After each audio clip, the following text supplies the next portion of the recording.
Bienvenidas y bienvenidos a otra sesión de la asignatura Formación Cívica y Ética de segundo grado. Estará con nosotros el profesor Mario Jesús Gómez Neri, quien nos guiará y hablará sobre los aspectos importantes del tema de esta sesión. ¡Bienvenido! ¿Qué tal? Es un gusto estar contigo, Nadia, y con ustedes.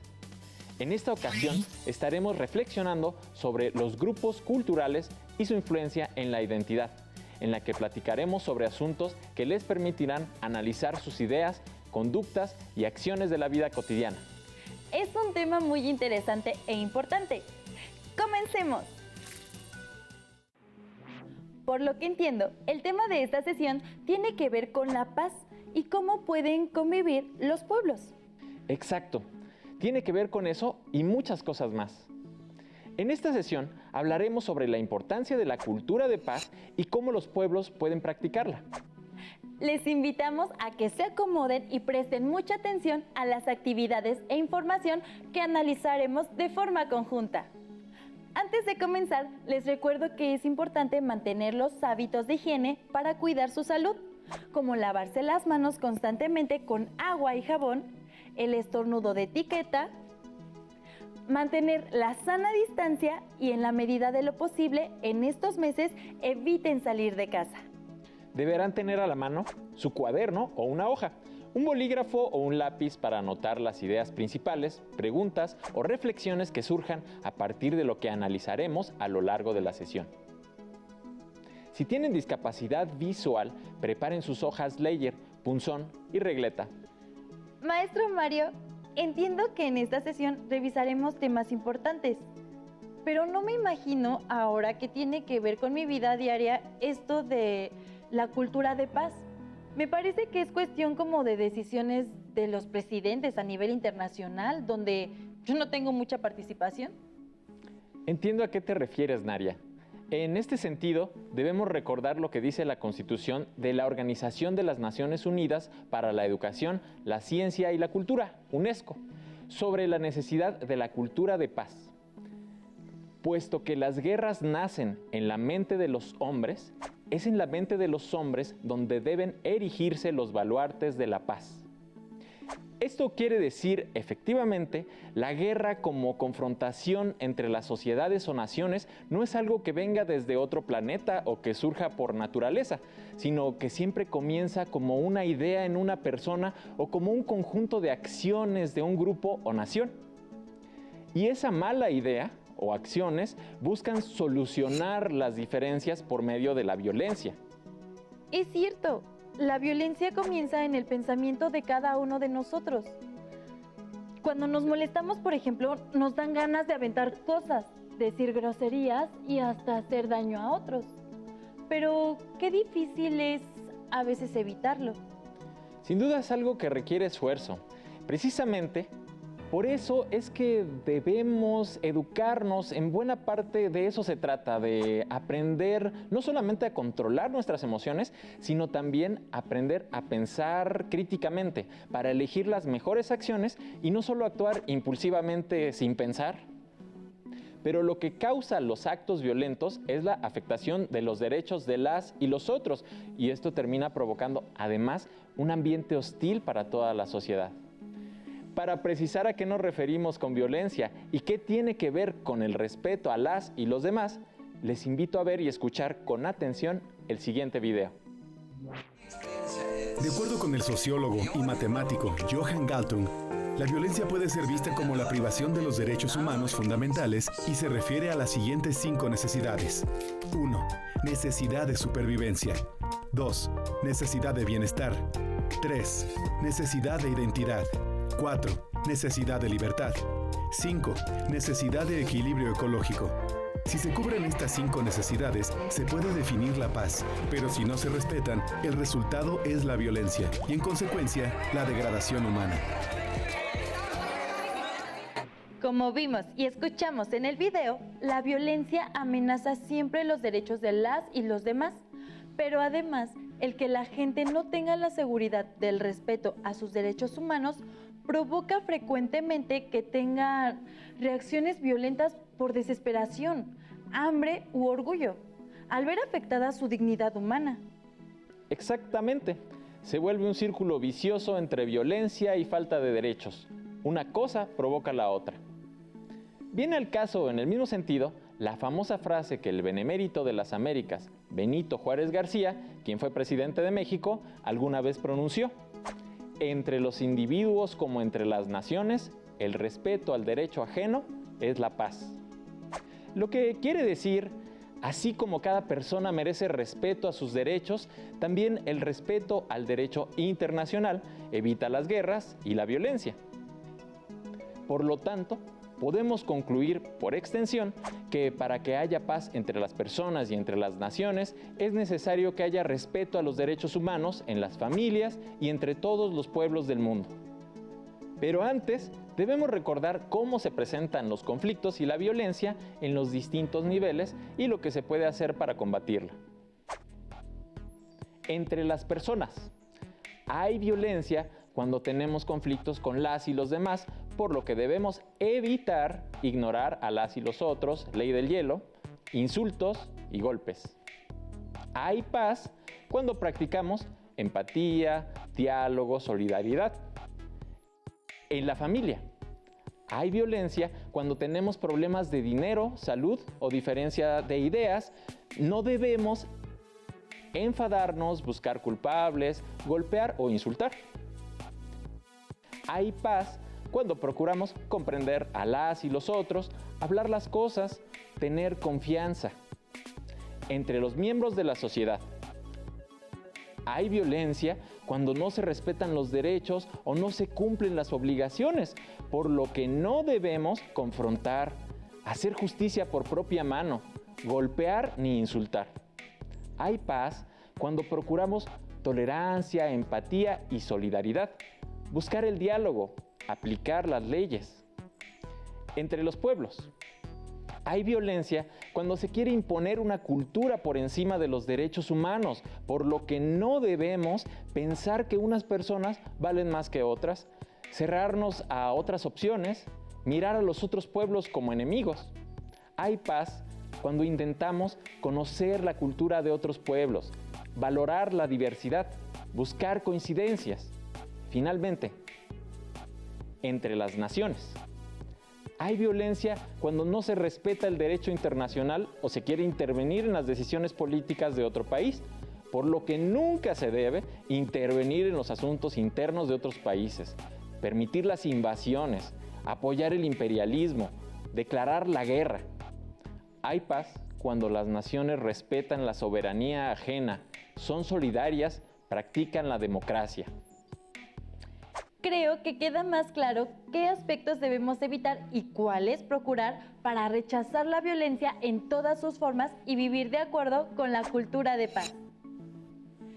Me siento muy alegre de saber que los conflictos, problemas y necesidades no implican necesariamente peleas o desencuentros entre las personas, familias, pueblos y naciones, sino que por el contrario, la paz sea la que guíe las acciones y predomine en el mundo. Esa es la finalidad, por supuesto, pero en esta ocasión nos ocuparemos especialmente de la cultura de paz entre los pueblos, por lo que es necesario saber cómo nuestras acciones individuales, bien encaminadas, mantienen un ambiente de paz entre las diferentes culturas. ¿Y ustedes qué hacen para respetar los derechos de las y los demás y evitar la violencia? Les invito a ver y escuchar el testimonio de María, quien nos platica sobre lo que ella hace para mantener la paz a su alrededor. Pongan mucha atención y comparen sus ideas con las de ella. Procuro practicar la empatía. Trato de imaginar cómo me sentiría yo si estuviera en el lugar del otro. Por supuesto, estoy absolutamente segura de que a nadie le gustan que no respeten sus gustos, su forma de pensar, vestirse o su manera de ser. Por ejemplo, si alguien pone una música que a mí no me gusta, no se lo digo si no me lo preguntan para no molestarlo, pues entiendo que la música que a mí me gusta puede no gustarle a otros. Nadie tiene derecho a criticar mis gustos ni yo a criticar los de los demás. Eso es solo un ejemplo, pero con mayor razón debo respetar las ideas, creencias, acciones y cultura de todas las personas. pues entiendo que todos tenemos derecho a vivir en paz y con tranquilidad, sin que nadie nos moleste. ¿Qué les ha parecido? ¿Han coincidido con María en su forma de buscar la paz? Definitivamente coincido. Me parece entonces que tenemos que estar todo el tiempo actuando pacíficamente, respetando los derechos de las y los demás y ejerciendo nuestra libertad responsablemente para poder mantener la paz en nuestras vidas. Efectivamente, reflexionemos la siguiente idea. No hay camino para la paz.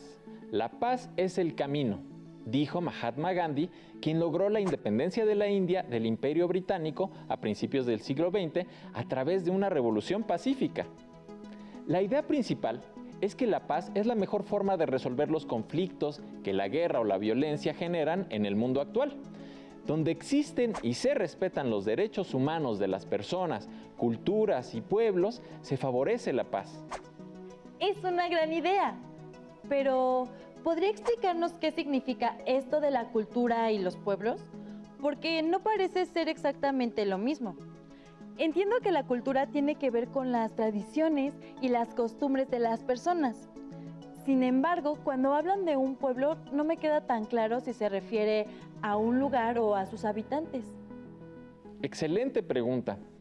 Un pueblo es una sociedad real y existente, un conjunto de personas que comparten una misma cultura, pero que además viven en un mismo lugar. La cultura es más bien un concepto abstracto que hace referencia a sus rasgos comunes. Sin embargo, lo que une a los pueblos es su cultura, al compartir creencias religiosas, formas de ver el mundo, la lengua y básicamente la misma realidad, así como la misma forma de relacionarse con el medio. Tienen una visión del mundo muy similar, así como otras expresiones culturales que comparten igualmente, como la ropa, la música y su forma de relacionarse entre ellos. Digamos que es una comunidad donde se reconocen las personas entre sí como miembros, formando una unidad cultural sólida y que perdura en el tiempo. En México, por ejemplo, distinguimos muy claramente varios pueblos originarios como los mayas, los otomíes, los rarámuris, los zapotecas, etc. Y al mismo tiempo reconocemos que existe una relación muy cercana entre ellos y otros más que conformamos la nación mexicana. Entonces, en el territorio mexicano convivimos varios pueblos y existen relaciones entre ellos, y me imagino que como todo ámbito humano puede haber malos entendidos, conflictos, desavenencias y hasta agresiones y violencia, si no se practica la cultura de paz.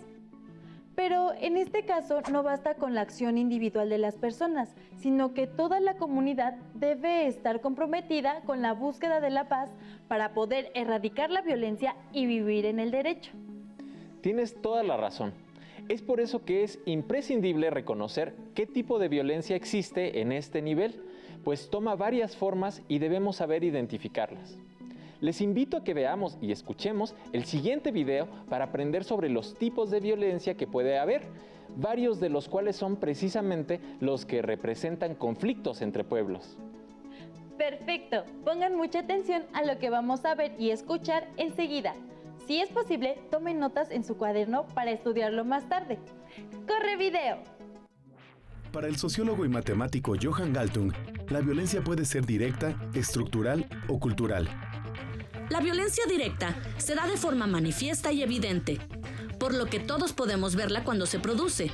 Puede ser física, verbal o psicológica, y se reconoce al agresor. La violencia estructural es indirecta y no permite identificar al agresor.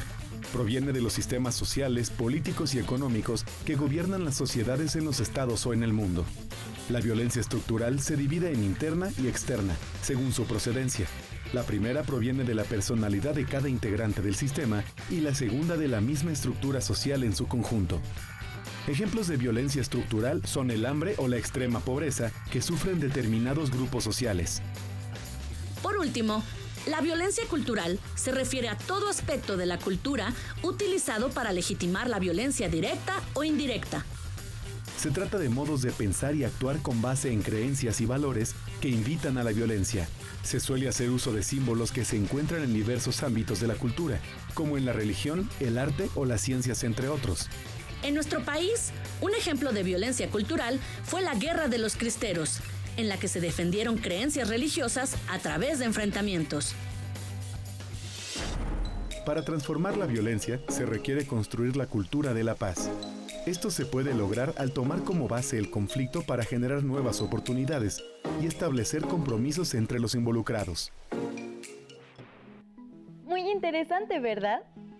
Maestro Mario, ahora veo más clara la relación entre el respeto a los derechos humanos individuales, colectivos, democracia, justicia y tolerancia con la cultura de paz. Por lo que vimos y escuchamos en el video y lo que hemos hablado aquí, la violencia cultural sería quizá la que más afecta la convivencia pacífica entre los pueblos. Sí, la violencia cultural es lo que comúnmente ejerce un pueblo sobre otro. Por supuesto, puede haber violencia directa entre personas de diferentes pueblos y violencia estructural que afecte a ciertos pueblos más que a otros. Pero, como bien apuntas, la violencia cultural requiere que toda una comunidad estigmatice o haga menos a otra por medio de sus representaciones y expresiones culturales. Toda cultura de un pueblo se manifiesta en tres formas principalmente: su arte, su religión y su filosofía. Por eso es necesario encaminar nuestros pensamientos, creencias y símbolos en la dirección de la paz. Veamos más a detalle algunos ejemplos en donde se presenta esta violencia cultural. Arte y símbolos. Canciones o dibujos o películas ofensivas o que glorifiquen la violencia. Ejemplos: canciones con contenido de violencia o caricaturas ofensivas para otros pueblos. Religión y creencias. Creer en que solo debe existir una sola religión o que las personas que no comparten sus creencias merecen ser castigadas. Pensar que solo un pueblo es el elegido por Dios. Ejemplos: crímenes de odio por intolerancia religiosa, fundamentalismo o antisemitismo, anticristianismo, etc. Filosofía y valores. El dogmatismo, que es creer que la verdad solo puede ser poseída por un grupo y no por cualquier ser racional. Ejemplos: ideologías totalitarias, racistas, machistas, elitistas, etc. Me parece muy interesante este asunto de la violencia cultural, ya que casi nunca reflexionamos sobre el hecho de que nuestras creencias, modos de pensar y hasta las cosas que nos gustan, como cierta música o películas, son generadoras o legitimadoras de actos de violencia. Creo que en este nivel es donde mejor podemos apreciar el valor de la cultura de paz, pues en verdad que se requiere transformar el gusto artístico, las creencias religiosas y el pensamiento en general para garantizar el pleno respeto de los derechos de todas y todos y la atención de sus necesidades básicas para una vida digna, con tranquilidad y paz. No podrías haberlo dicho mejor. Pero dado que la cultura es lo que aprendemos, la escuela tiene un papel fundamental en la construcción de la paz, ya que además de en nuestra casa, también aquí aprendemos a pensar, a apreciar el valor de la empatía, la solidaridad y el respeto. Para que haya una verdadera cultura de paz, debe haber una educación para la paz. Por eso, resulta tan importante el aprender nuestros derechos y usar siempre los métodos pacíficos para resolver nuestros problemas. De acuerdo, maestro. Creo que también podemos contribuir a la paz manteniendo una actitud positiva y propositiva, empática y tolerante en nuestra escuela, comunidad y también frente a otras comunidades y pueblos. Sin duda, debemos cambiar nosotros para poder cambiar al mundo. Pero para esto es necesario educarnos con principios más sólidos dentro de esta cultura de paz. Y como toda cultura, es necesario practicarla, generar hábitos sanos, tener autocontrol, ir adquiriendo costumbres pacíficas para finalmente establecer nuevas tradiciones y conservar las que nos sirvan para este propósito. Para apoyar lo que decimos, observen y escuchen con atención el siguiente video. Para que tanto la solidaridad como la dignidad humana prosperen, se requiere de una educación y de una cultura de paz. Es importante considerar que la cultura interviene en todos los ámbitos de la sociedad. es decir, en la economía, política, ecología y, por supuesto, en la educación, y lo hace a nivel individual, social y estructural. De acuerdo con los investigadores Isabel Hernández Arteaga, José Alberto Luna y Marta Cecilia Cadena, la cultura de la paz es un proceso de consolidación de una nueva manera de ver, entender y vivir en el mundo, empezando por el propio ser y continuando con los demás, horizontalmente, formando redes, promoviendo intercambio mutuo y superando diferencias desde una perspectiva local y global. Construir una cultura de paz exige una educación que valore lo humano y busque la justicia social. En el Fondo de las Naciones Unidas para la Infancia, UNICEF, la educación para la paz se define como un proceso de promoción del conocimiento, las capacidades, las actitudes y los valores necesarios para producir cambios de comportamiento que permitan a niños, jóvenes y adultos prevenir los conflictos y la violencia en cualquiera de sus manifestaciones, así como crear condiciones que conduzcan a la paz tanto a escala interpersonal como intergrupal, nacional o internacional. La educación para la paz crea ambientes de aprendizaje de calidad basados en el respeto a los derechos y a las diferencias de género, así como en la salud y la seguridad de los niños. De acuerdo con el UNICEF, una educación de calidad inspirada en la paz produce alumnos bien alfabetizados, conocedores de la aritmética básica y de una adecuada preparación para la vida activa, como el pensamiento crítico, la capacidad de tomar decisiones, la comunicación, la negociación, la resolución de conflictos, la capacidad para hacerles frente y una actitud personal aplicable a contextos específicos, entre otros, la construcción de la paz, la prevención de la violencia, la higiene y el saneamiento, las prácticas saludables y nutricionales, la prevención del VIH-Sida y la protección medioambiental. Creo que ya me ha quedado claro lo que significa la cultura de paz y cómo se manifiesta entre los pueblos. Es un tema muy interesante que no me había detenido a reflexionar como en esta ocasión. Me alegra que hayamos podido analizar este tema y que hayamos conocido sus principales características, retos y consecuencias que tiene en la vida cotidiana. Todos tenemos una responsabilidad en la construcción de un mundo en paz. El hecho de reflexionar y estudiar este tema ya es parte del cambio cultural del que estamos hablando. Estamos por terminar la sesión, así que recapitulemos. Explicamos lo que significa la cultura de paz entre los individuos, grupos, pueblos y naciones. Reflexionamos sobre la relación y diferencia entre pueblo y cultura, como visión del mundo, costumbres y formas de ser y pensar, así como su expresión en el arte, la religión y la filosofía de los pueblos. Destacamos que el respeto a los derechos humanos y el rechazo a todas las formas de violencia es la paz. Finalmente, resaltamos la importancia de la educación para la paz en la construcción de un mundo mejor.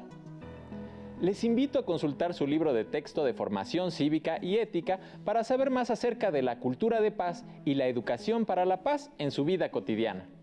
Dialoguen con sus familiares, amigas y amigos acerca de las diversas formas en las que pueden ejercer la tolerancia, la empatía, la solidaridad y la fraternidad con las demás personas y pueblos. Aún nos queda mucho por explorar y descubrir. Nos vemos próximamente. Les invito a que continúen aprendiendo y, por supuesto, a que sigamos adelante en este ciclo escolar. Por un mundo sin violencia y con paz, sigan estudiando. ¡Hasta la próxima! Si tienes dudas o necesitas ayuda, llama al Centro de Apoyo Pedagógico a Distancia. El número de teléfono para secundaria es el 55 36 01 71 23. Si requieres consultar los libros de texto en versión digital, recuerda que los puedes encontrar en la página conalitec.cep.gov.mx. Y recuerda que también cuentas con el sitio aprendeencasa.cep.gov.mx, en donde podrás ver nuevamente los videos de los programas y además encontrarás actividades para fortalecer tus aprendizajes. También te invitamos a que consultes la plataforma nuevaescuelamexicana.cep.gov.mx.